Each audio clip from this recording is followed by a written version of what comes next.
Hi everyone, this is E, the empty nester. E like the letter E. Welcome to part 2 of the sweet potato. And their paparazzi just won't stop, will they? Can you see it? They just need to learn everything. Sorry about that. But this is day 2, or actually day 3. Yesterday I put the sweet potatoes in the containers with soil to try to get them a little healthier and happier, and very watered, a lot of nutrition. Remember, the leaves came with yellow and black spots. Today they're turning black, not black, brown, and dying. So the best thing to do is get these cut off. And let me see, right here, I've been looking at sweet potato diseases, and there's a lot of them. This one right here, see how it's turning brown, and then let me see if I can uncurl it. Dark at the tip and brown right here to black on that tip. I'm just gonna take this shears. You can use scissors, knife, whatever you have available. Let me bring you over here, and we're just gonna try doctoring these guys up.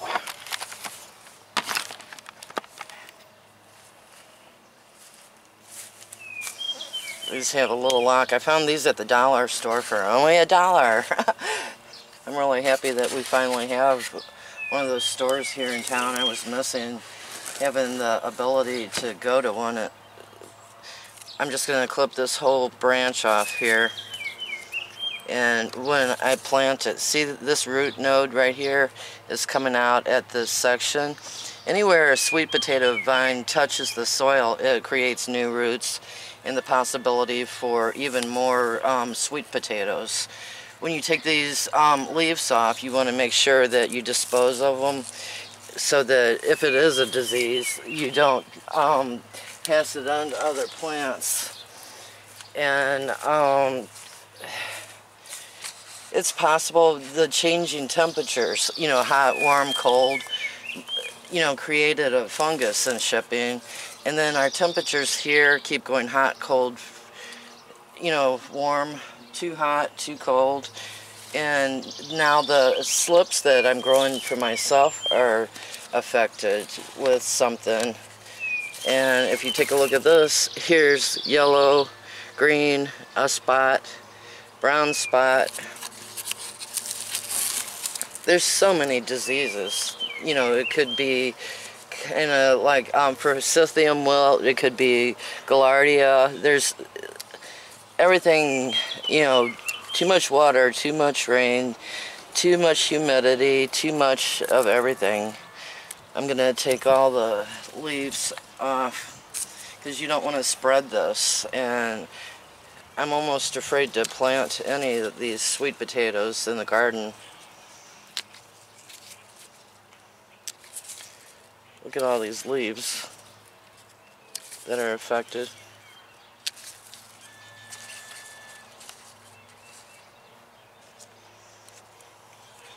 I'm almost tempted to put them in a grow bag until I know the plant's healthy.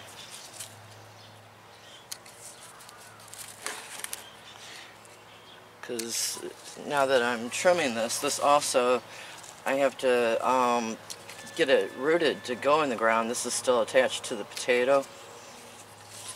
And I know this looks treacherous, but if it can save the life of the plant, it will, save the life of the plant. Here, I didn't water it last night, so it would be a little bit drier. Move this little guy out of the way. This is cocoa coir and a little bit of Happy Frog potting soil mixed into it. And I'm just going to peek down here, and can you see that there are roots right there? So the slips on this are growing. What I've seen in a lot of videos is you take a scissors and cut it right here and leave this on, and I'm not sure we'd have to ask Jerry Parker or one of the other people that grow tubers or grow slips. I keep mixing up sweet potatoes with regular potatoes, where this is in the marigold family and not the solace family that potatoes are from. And right now I'm gonna just pull this guy off and see how many roots he has of his own. He looks like he's got a lot of roots, so I'm just going to put him into a container. Actually, he could, with this many roots, he could go right in the ground. And there's another leaf that should be removed.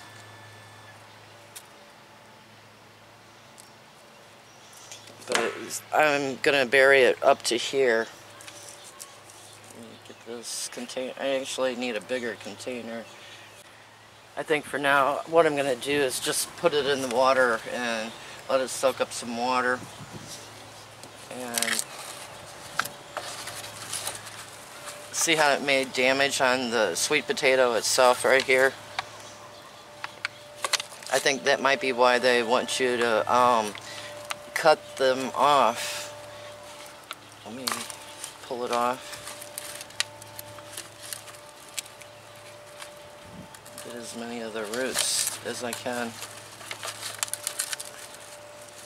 because I'm not going to make any more slips from this potato, where technically if you wanted to, you can continue making slips. Look at the roots on this. This one can go directly in the ground. It's pretty much a viable plant.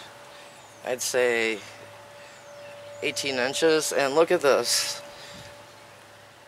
If you can see,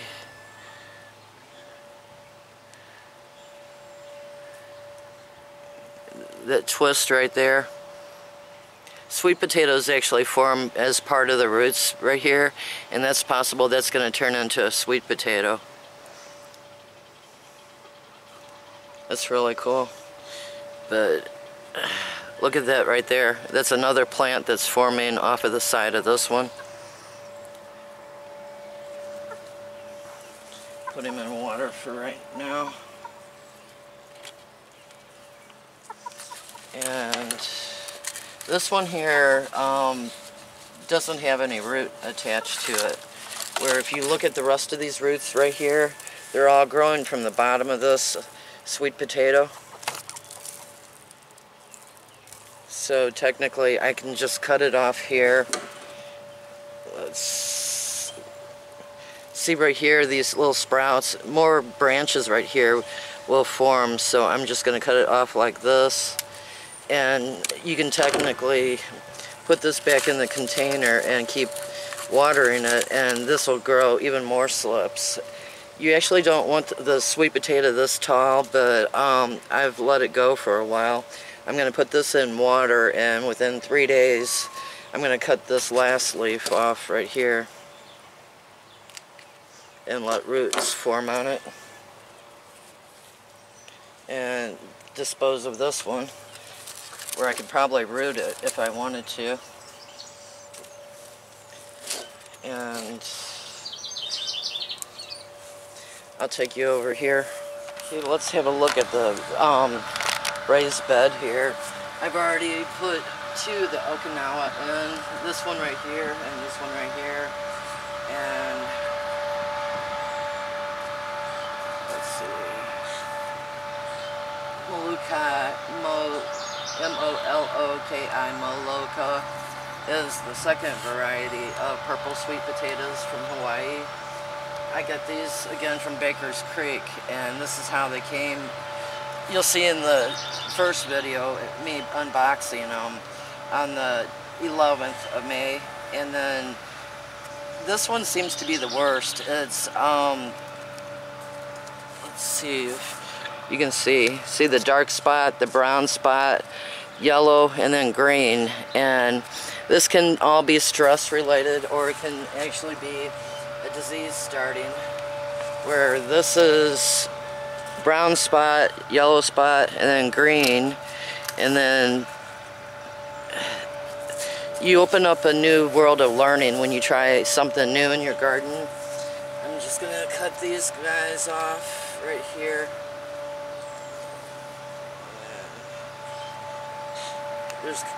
It's almost like forsythium wilt with the kind of wilting, and then I've already taken, let's move these guys over here.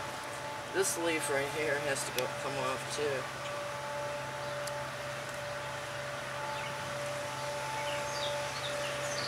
Actually, there's a spot right there that should come off, but I'm going to leave it on so that this has more than one leaf. But all I've done is prepared the beds, and I've got 2 plants. So far, I've been really lucky not to have to experience that many diseases in my garden.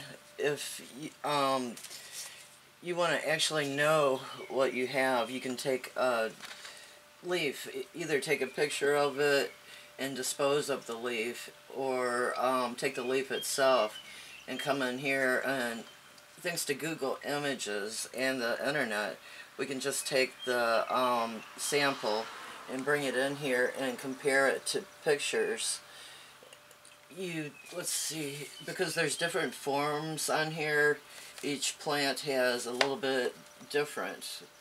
You know, this one looks like that one, so it's just got a little more brown on it. And you also want to make sure that after touching this, to wash your hands before touching another plant. That way you're not spreading disease. That one looks the same. This one is just brown and no yellow, so this one's different.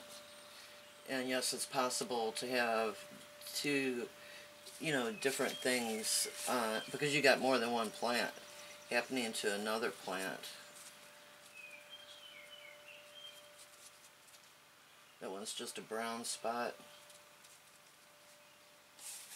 And all the leaves that were really bright yellow, that they've turned brown, and you know, like this one's pretty bright yellow right now. They've turned brown like this today, and all that's left is, let's see, a little dark spot right there. But if you look at first, you might mistake this for this because it is a spot and it's got yellow. But if you look inside this spot for Philostelata, I'm not sure how to say that word, leaf spot, the center of this spot is yellow, and then it goes to brown, and then it turns to yellow. So there's a lighter color in that. And let me find my mouse. If you come up here, this one kind of looks like it, but then that one looks like it, but not really when you actually look at it. This is yellow with a dark spot. There's no light color in it, and you just keep going down until you find, you know, this has some brown, but no whatever. This one here is just a white spot, so it's not whitish leaf spots. That's why this one kind of looks like it right here. And potato leaf with gray to silver spot. If you look closer, there is no gray to silver spot in here. It's mostly a brown spot. That one kind of, it's late blight, and this does resemble late blight in somewhere. That means water, like in a tomato, water splashed up on it and caused a fungus.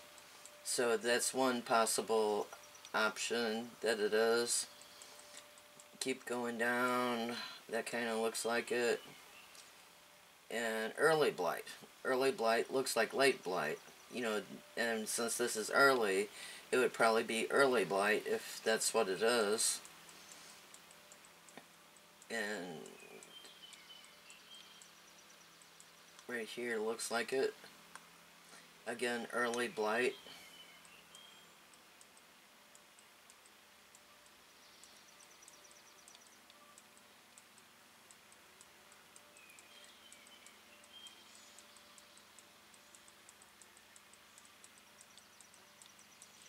And if it's blight, you can just take the leaves off and get it, you know, keep water away from it. And keep trying. And right here looks a lot like it. See how the leaves on this one are turning yellow? And it's got brown spots. Nitrogen deficiency.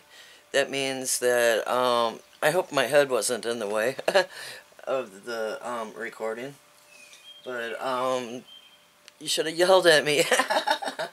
At the moment, this is what it looks like, is nitrogen deficiency. So during shipment, these plants suffered from, because they're in a little tube and they didn't have anything to feed on, they depleted all the nitrogen that was in there. So if I go out there and feed them nitrogen in the form of, I've got cow manure and I've got the Happy Frog potting soil, and that should take care of the problem. I don't see any other thing that these leaves look like. So it's either early blight or nitrogen deficiency, and by looking at this,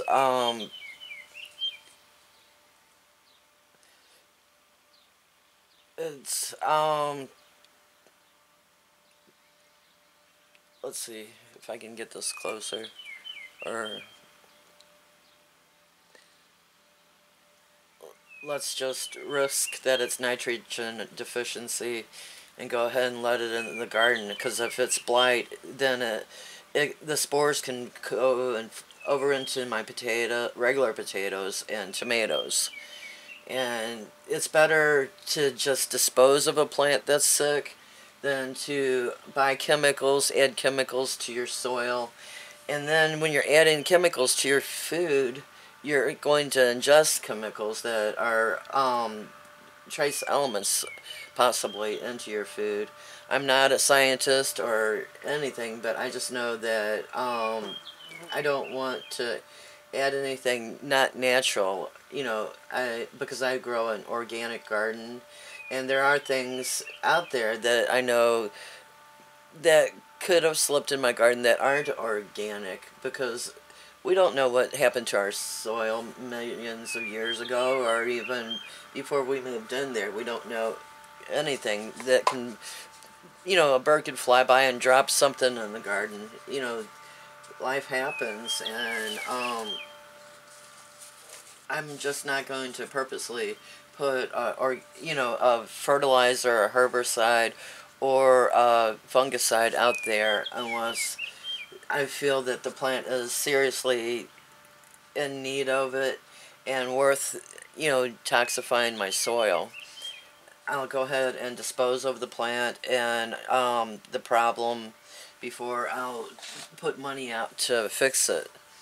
So that's the answer to the cure, is it worth, you know, contaminating your food to try to grow the food? And to me, the answer is no. That's what I ask myself. But thank you for watching.